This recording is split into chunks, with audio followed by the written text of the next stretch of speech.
Pay very close attention to what I'm about to tell you right now. Maybe you're going through this, or you know someone like this. 5 years ago, I met a woman named Catherine.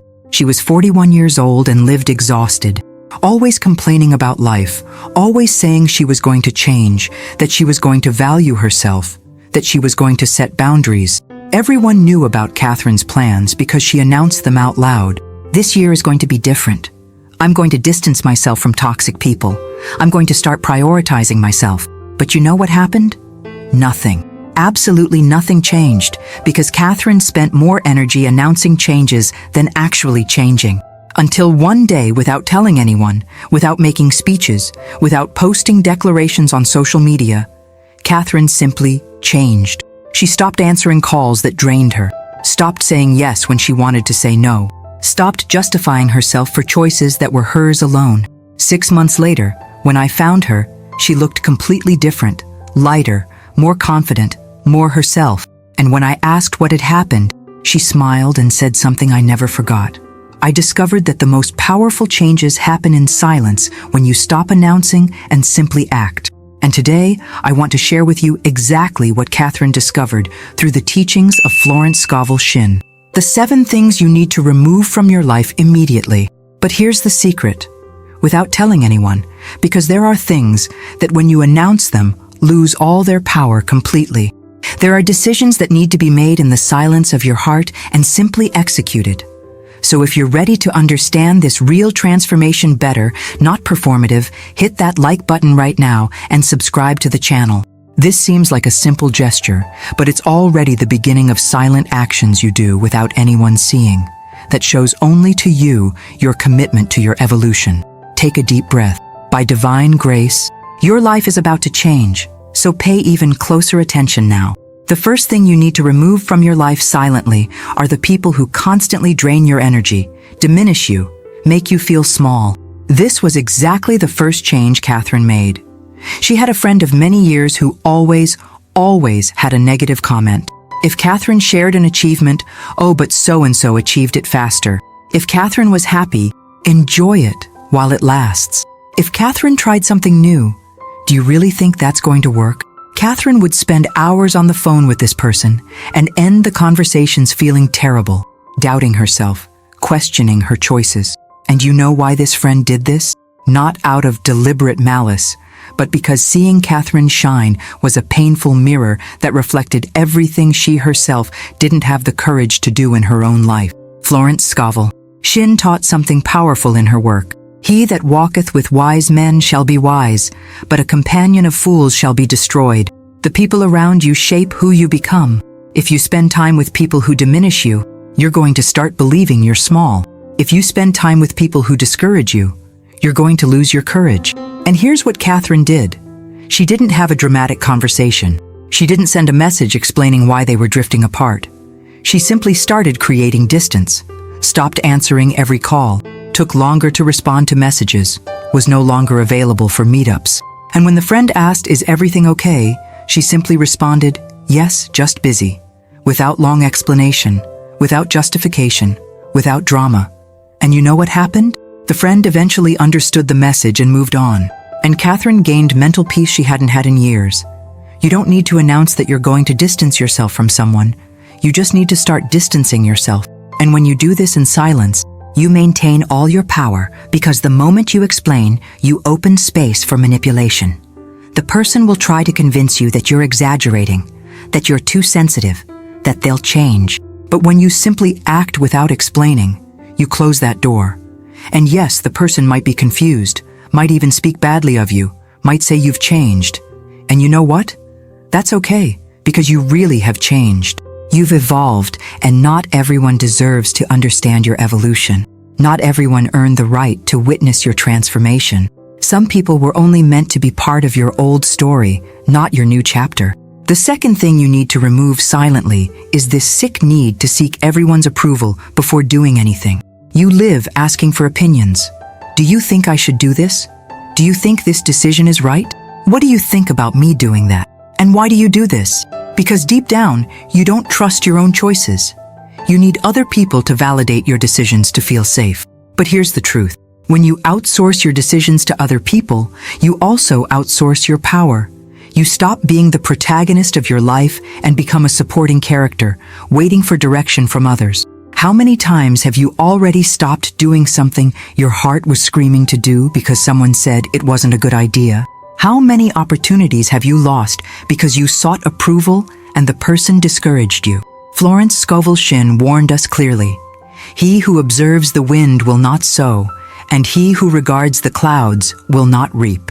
If you keep waiting for perfect conditions, everyone's approval, the ideal moment where no one will criticize your choices, you will never act, never sow, never reap.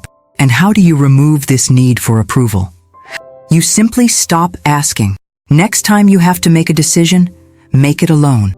Pray, seek God, listen to your intuition, and then decide without taking a poll, without asking 10 different people's opinions, without seeking external validation. And when you announce the decision already made, if you even need to announce it, you don't ask what do you think. You simply say, I've decided to do it this way. Period. Not open for debate. And in the beginning, it's going to be uncomfortable.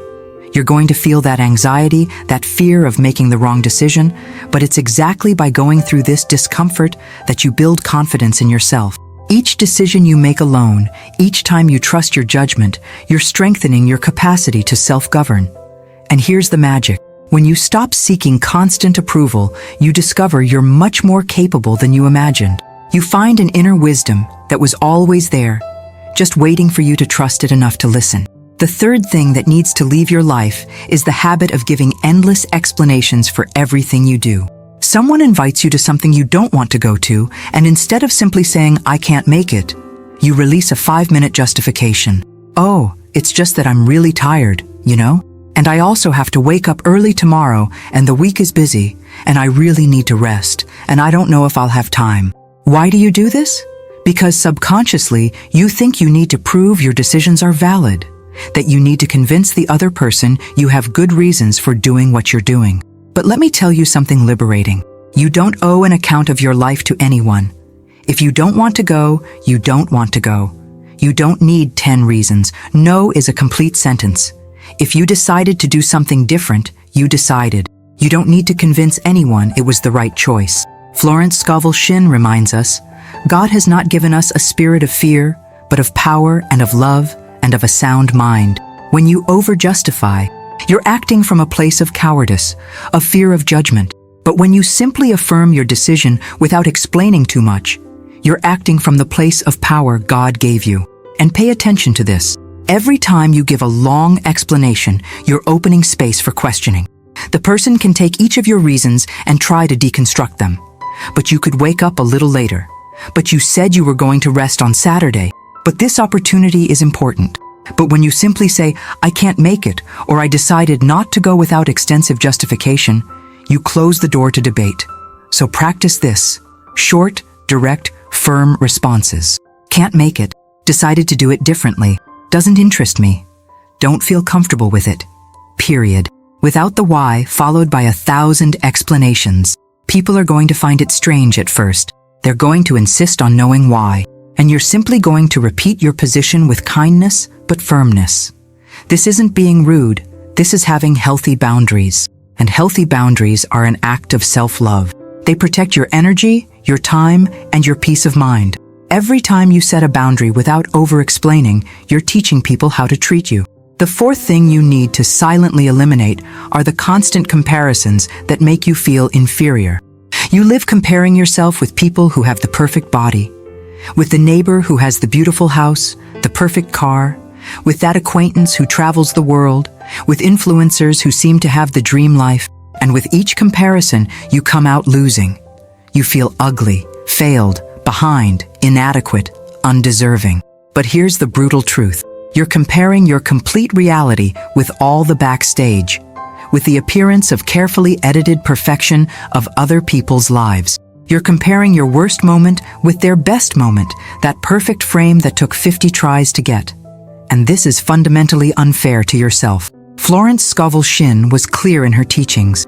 We dare not compare ourselves with some who commend themselves, but they measuring themselves by themselves and comparing themselves among themselves are not wise. When you compare yourself with others, you lose your sense of unique purpose, because God didn't create you to be them. He created you to be you.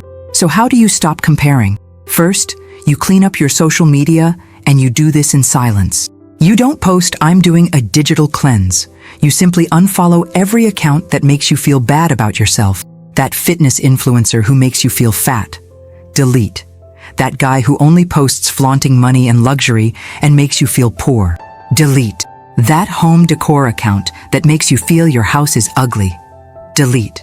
That acquaintance who only posts achievements and makes you feel like a failure. Delete. Without guilt, without explanation. You're healing your mind, and this isn't selfishness. And second, every time you catch yourself comparing, you consciously reframe the thought. Instead of "they're so much more attractive and successful than me," think, "they have their beauty and their achievements, and I have mine. Both are valuable." Instead of "they've already accomplished so much and I haven't accomplished anything," think, "they're on their journey, I'm on mine. God has perfect timing for me." And you begin to genuinely celebrate others' success, because their success doesn't steal yours. There isn't a limited quantity of blessings in the world. When someone shines, it doesn't dim your light. Actually, it proves it's possible to shine. And if it's possible for them, it's possible for you too. The fifth thing you need to silently eliminate is your toxic relationship with the past. You live ruminating over old mistakes, reliving hurts, mentally replaying conversations that happened years ago, punishing yourself for choices you made when you were a different person with different circumstances, knowing less than you know today. And while you're stuck in the past, you're not present in the now. You're missing the life that's happening in this moment. Florence taught us powerfully, forgetting those things which are behind and reaching forward to those things which are ahead. I press toward the goal. Notice, she didn't say constantly remembering my past failures. She said forgetting and reaching forward. You can't move forward if you're looking back all the time. It's impossible to drive forward with your eyes fixed on the rearview mirror. So today, in this moment, you make a decision in the silence of your heart. I release the past. You forgive that younger version of you who made mistakes. She did the best she could with what she knew at the time. You forgive the people who hurt you, not because they necessarily deserve forgiveness, but because you deserve peace. Because carrying resentment is like drinking poison and expecting the other person to die. And how do you do this practically? Every time your mind tries to drag you back to that mistake, to that hurt, to that painful moment, you consciously say to yourself, "That was then. This is now. I'm different now. I learned and I grew. I choose to be present." And you bring your attention back to the current moment, to your breathing, to where you are, to who you are today.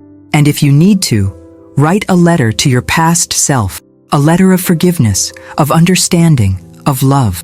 Write everything you'd like to say to that more wounded version of you, and then burn that letter. Symbolically, transform that pain into ashes that the wind carries away. You don't need to announce this. You don't need to tell anyone you're releasing the past. This is internal work, sacred, between you and God. This is the kind of transformation that happens in the quiet hours when nobody's watching. This is where real healing begins. The sixth thing that needs to leave your life is the paralyzing perfectionism that prevents you from doing, from trying, from living fully. You postpone your dreams waiting for the perfect moment. You don't start because you're afraid of not doing it perfectly. You paralyze yourself in infinite planning, but never act. And meanwhile, people less qualified than you, but braver, go and do and succeed. And you stay stuck with all your unrealized potential because you're waiting to be perfect before starting. But here's the truth. You're never going to be perfectly ready. It's never going to be the perfect moment, and especially perfection doesn't exist. Florence warned about this. He who observes the wind will not sow, and he